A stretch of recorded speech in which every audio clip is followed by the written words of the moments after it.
Hello sewing friends, Chelsea here from Sew Simple Home.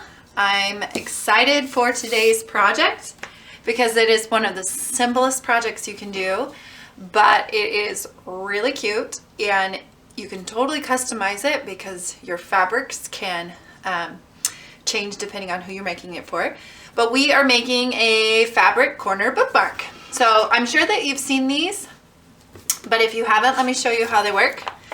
You're reading your book and you're like, oh, gotta go. So you take your corner bookmark and you stick it on the corner here, just like that.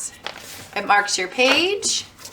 You can easily see it on the edge of your book and it doesn't ruin your book. And like I said, you can customize it with your fabric choices.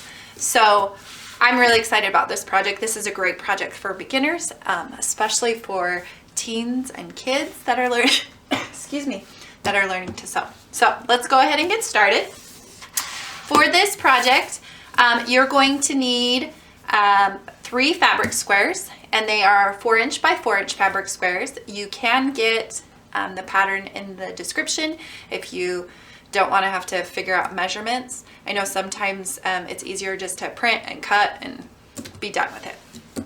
But you're going to need 3 fabric squares. They can all be the same. They can be contrasting. I did 2 of the same and 1 contrasting. So here's my 2 that are the same and then my contrasting. It's totally up to you. Just know that though the contrasting piece is going to be the triangle. So that's going to be the piece that actually gets put on your book. So that's the piece that you're going to see. So depending on who you're making it for, it might be, you know, you might want a fun character, or you could put vinyl on it and have a cute little saying, let's read, I don't know, whatever. You're also going to need 2 pieces of fusible interfacing, and then you're going to need your sewing machine, thread, all of that stuff. All right, so the first step is we're going to put our interfacing on. So I'm going to put a piece of interfacing on one of my main fabrics and on my contrasting fabric, which is the triangle on the top. And you're going to put this on the wrong side of your fabric. So, and when I do interfacing, excuse me, I usually make it slightly smaller than my fabric, than the material that I'm on. And that's just to eliminate some of the bulk that you would normally get from the interfacing.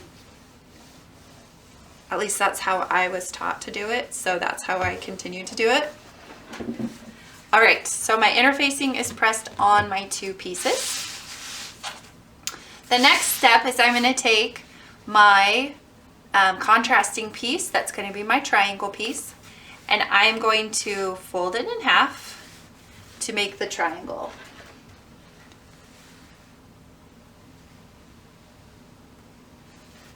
Okay, so here's my triangle. And now I'm going to put it in my machine and I'm going to stitch along the fold that I just made. Okay, so I put it right in there and I'm just stitching along that fold. I don't need to back stitch. I can just do a straight stitch all the way across.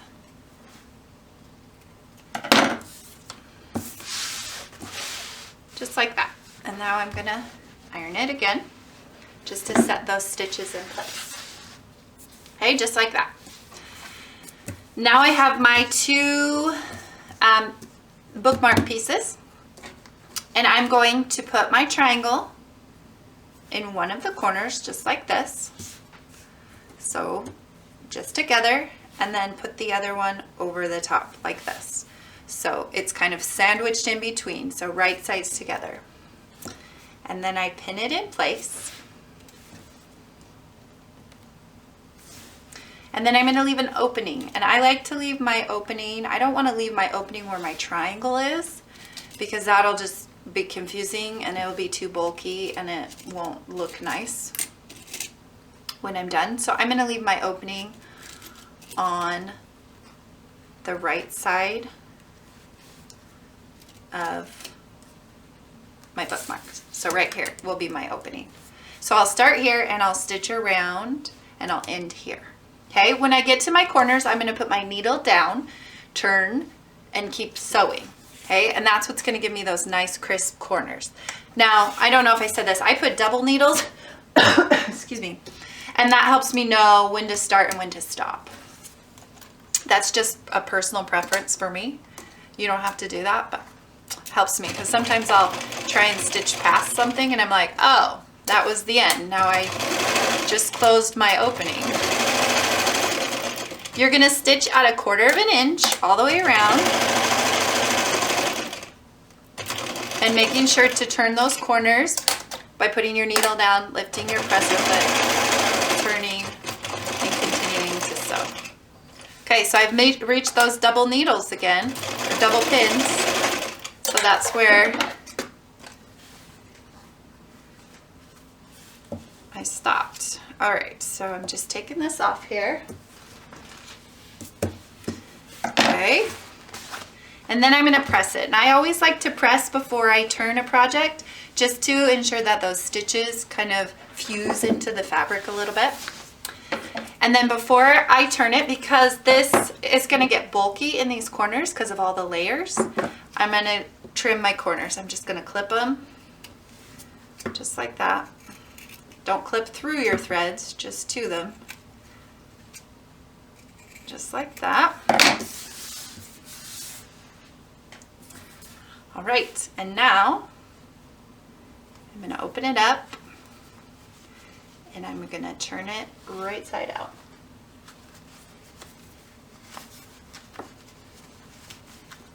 And to turn it, this is pretty easy because it's not a real big project, but I'm gonna use a paintbrush. You could use a pen, you can use a pencil, you can use a wooden dowel, you can use the tip of your seam ripper, excuse me. But I'm gonna take it, this end of this paintbrush, and I'm gonna go right into my corners here and push them out and help square them up a little. So I have some nice pointy corners. So it looks like the bookmark that I want. Okay, so it's starting to shape up a little bit there. All right. And then I'm, again, gonna press it. Now, I know some of you are probably asking yourselves already, what am I using here? This cute little iron is called the Cricut Easy Press Mini. It's not technically a sewing iron. It's used for small vinyl projects. But I have been using it for, I think 2, maybe 3 years now for my sewing projects, and I love it. It is super portable, really easy to store. And when I'm doing just small projects like this, I don't need my big iron out. I just need an iron that will, you know, sit right here and I don't have to keep getting up. So again, this is the Cricut Easy Press Mini, totally worth it. And it has different temperature settings as well. So if you need something to be a little warmer or cooler based on your material. Okay, so here it is so far. I guess I could leave it, but I do have my hole here. So what I'm gonna actually do is I'm gonna start in this corner and I'm gonna top stitch all the way around my bookmark just to close off that and just to give it a nice finished look. I really like top stitching. I feel like it gives everything a really good look. And I'm just stitching it right along the edge. Just real close to the edge, like 1/8 inch, I guess you could say, all the way around. And then I'll just end at the corner I started in, just like that.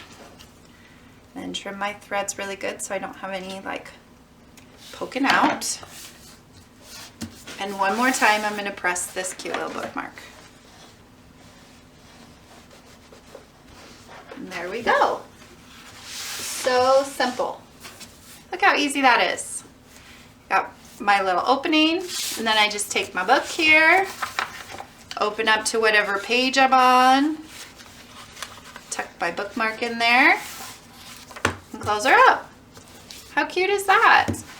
And you can just see the back, see the front, and see, like I was saying earlier, if you do like a solid, you could put like a fun little quote, or like "you got this," or "I love reading," or something on there for your little bookmark. But it's just a really quick, super fun project. Use up a lot of those fabric scraps. And it's actually very useful, using for college students in their textbooks, whatever. Because I don't know about you, but I always lose bookmarks. So this one kind of sticks to your book. So if you have questions, make sure you leave them in the comments. If you need to get a hold of me, same thing. Make sure to check out the links in the description so you can get the pattern if you want to get the pattern. And also don't forget to head over to our website, sosimplehome.com, to check out other great projects like this, especially scrap buster projects, to use up those fabric scraps. We will see you next time.